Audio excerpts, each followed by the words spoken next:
morning. Aloha. Aloha. Got somebody from Hawaii right here. Thank you so much. It's wonderful to be here with you here in our nation's capital at such a pivotal time. We truly live in the greatest country in the world because of the founding principles upon which our country was created. I swore an oath to support and defend the Constitution of the United States against all enemies, foreign and domestic, twice, both as a soldier who enlisted in the wake of 9/11, like so many Americans, as well as a member of Congress, where I served for 8 years. I take this oath seriously, and it is our Constitution that is under attack today. I first joined the Democratic Party over 20 years ago. I was 21 years old, and what I saw back then was a party that still stood for free speech. That was a big open tent party that welcomed people with different ideas, different backgrounds, different religions, that stood up for civil liberties, that fought for everyday Americans. It was a party of the little guy. Fast forward to where we are today, that party is completely unrecognizable. I left the Democratic Party because it is led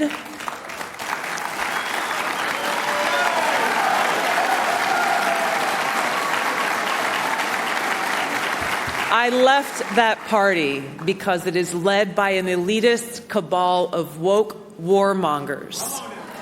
They are driven by an insatiable greed for power, and they are willing to do whatever they deem is necessary, even the destruction of our freedom, to get what they want and to stay in power. This is the challenge and the threat behind those who are abusing their power in more brazen ways than I ever would have imagined today. I left the Democratic Party because it's led by fanatical ideologues who don't believe in freedom. They don't believe in freedom of speech, freedom of thought, freedom of expression, freedom of religion, and the right of every one of us to express ourselves without fear of retribution or retaliation from those in power. They censor speech they don't like. Why and how? They say, we need to protect you from yourselves, and so we have to protect you from things that we call misinformation, disinformation, or hate speech, speech that they don't like. They undermine our civil liberties, working with powerful entities in the propaganda media and big tech. They're trying to get rid of our Second Amendment in every way possible, rejecting the very reason why our founders passed it right after the First Amendment, rejecting the reality that every one of us has a right to defend ourselves and our loved ones, and that we are the check on the abuse of power by an increasingly tyrannical government. And that is what we are facing today. They reject our Constitution that fundamentally recognizes that our freedom comes from God, no one else. I left the Democratic Party because its leaders reject this truth and are increasingly hostile towards people of faith and spirituality, actively seeking to undermine our religious freedom and the spiritual foundation of our country. They are targeting people of faith. You heard from the last speaker and others very real examples of this, how they are targeting especially Christians. They are targeting peaceful pro-life protesters. They are targeting those they deem as radical traditionalist Catholics. Thomas Jefferson said, "God who gave us life gave us liberty. Can the liberties of a nation be secure when we have removed a conviction that these liberties are the gift of God?" Of course, the answer to that is no. To recognize each other as children of God is to appreciate that every one of us belongs to God and to no one else. So no government, no person, no individual or institution has the right to take away the freedom that God has given us. This is the foundation of the social construct of the United States of America, and it is the core of who we really are. Any political party that is trying to erase the presence of God from every facet of public life and is hostile towards those who choose to worship God cannot be trusted to protect our inalienable God-given rights enshrined in the Constitution and should not be in power.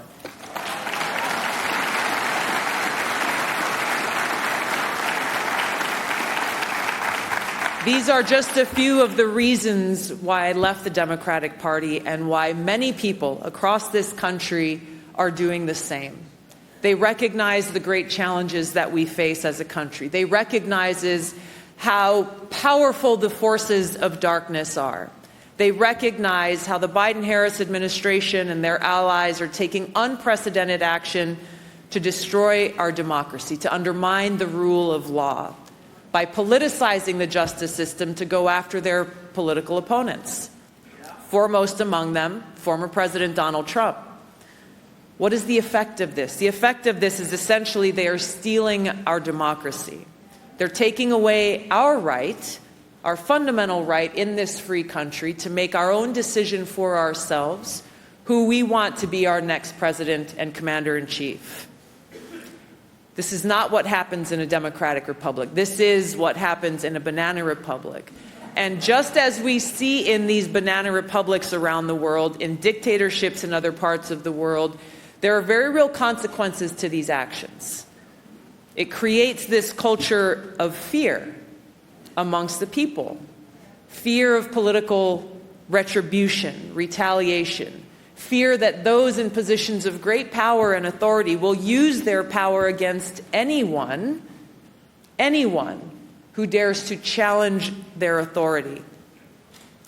You may remember President Biden gave a speech a couple of years ago in Philadelphia where he placed a target on the backs of tens of millions of Americans who happened to not vote for him, when he said MAGA Republicans are the most extreme domestic threat to our democracy. You hear this refrain over and over. You hear the pundits on mainstream propaganda TV. You hear people in the White House, these MAGA Republicans. They say this term over and over. Who are the MAGA Republicans they speak of? I see a lot of hands going up here. I have the opportunity to travel across the country and speak to amazing, great Americans who love our country and cherish peace and freedom. And I meet a lot of these people they call MAGA Republicans. They are the moms for liberty who are standing up for their children in small towns and big cities across the country. They are those who are proud to salute our flag and express our love for our country. They are those who stand up and defend our right to free speech, who defend our right to bear arms. It is those who have the audacity to say, as a nation, we must have secure borders. It is those who say, in no uncertain terms, there is such a thing as a woman. Let me hear the ladies out there. And there is no greater expression of hatred and hostility towards women than what they are doing in trying to erase us as an entire category of people. Who are these MAGA Republicans? They are those who stand up for the most vulnerable amongst us. They are those who say, no, we will not allow you to sexualize and violate our children in schools.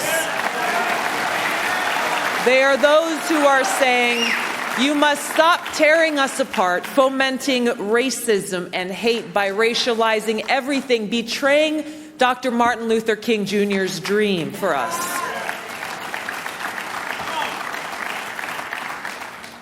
These people have cast a dark shadow over our country. And it's understandable why many people may feel hopeless at times, may feel like it's hard to see a way out. It's hard to see how we can combat these great powers that are colluding against us and against our freedom and our country. It's understandable why at times we may be afraid to stand up and speak the truth. To stand up for that which we know is right, and to stand up and speak out against that which we know is wrong, afraid to be labeled as a bigot or a racist or any of the other terms that they use to try to smear those who challenge their power. In those moments, when we are confronted with that doubt or that fear, it's important that we ask ourselves, what are we really afraid of? Who are we trying to please? Come on. Are we here to serve and please God, our eternal well-wisher, our best friend? Or do we have some other master, someone other than God that we are trying to please, that we are concerned about displeasing? We cannot be a servant of two masters. So the choice is ours. What is our purpose? Who are we in this world to serve? Who are we dedicating our lives to? I'm so grateful to have experienced from a young age that I was happiest when I was doing my best to serve God in whatever way that I could. To experience in times of great hardship and in times of joy, in times of peace here at home or in times of war in battlefields in the Middle East or in Africa, that when I choose God and rest in His eternal love, I find peace. I find comfort. Finding comfort in God's love when He tells us, don't be afraid, I am with you. It is in Him where we find strength to speak the truth, and strength rooted in love, not hate. Strength to stand up for what is right and to treat others, whether we agree or disagree with them, with love and respect. Because there's nothing more powerful than love. Our hope comes from God's unconditional and eternal love for us, and we know that only that love can defeat hate. Our future and the future of our nation is in our hands. And we, the people, we, the American people, have a no-fail mission. Our founders were talking to us when they said, we the people. They were talking to us when they spoke of a self-governed nation. All that the Democrat elite are doing now to try to take away our freedom, we should be empowered to know why they are doing this. As powerful as they seem to be, they are terrified of us. Because they know that a free people in a free society exercising our freedom and fulfilling our responsibility as Americans is the greatest threat to their power. We are only powerful if we use it. We have a huge election standing before us on November 5th. This is a pivotal moment where if we do not complete this no-fail mission and throw out of office the Biden-Harris administration and those who choose power over freedom,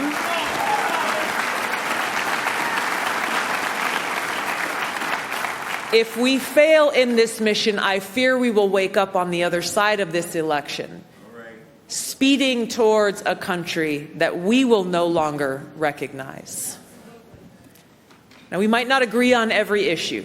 I guarantee you every person in this room doesn't agree on every issue, but neither did our founding fathers. They had fierce debates and conversations about things they felt strongly about in private and in public.